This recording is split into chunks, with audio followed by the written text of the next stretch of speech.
Hello everybody, this is Ravi. In this video I'm going to flip through this book which I made at my Wanderlust Wonder workshop in Santa Barbara.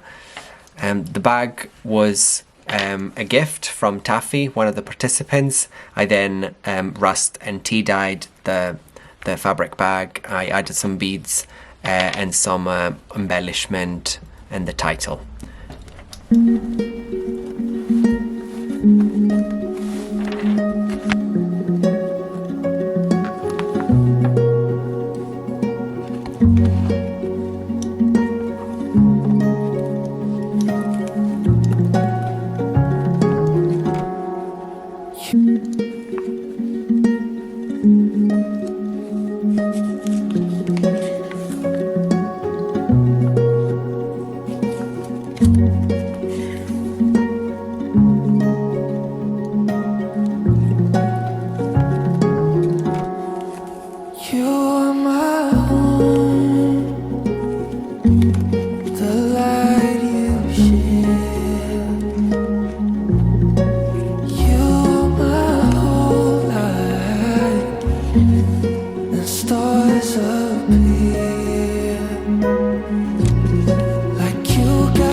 Next week I'm going to share the second book that I created with the second group. So if you don't want to miss that, make sure to subscribe to this channel and you'll get a notification when the next video is published. Thank you for watching.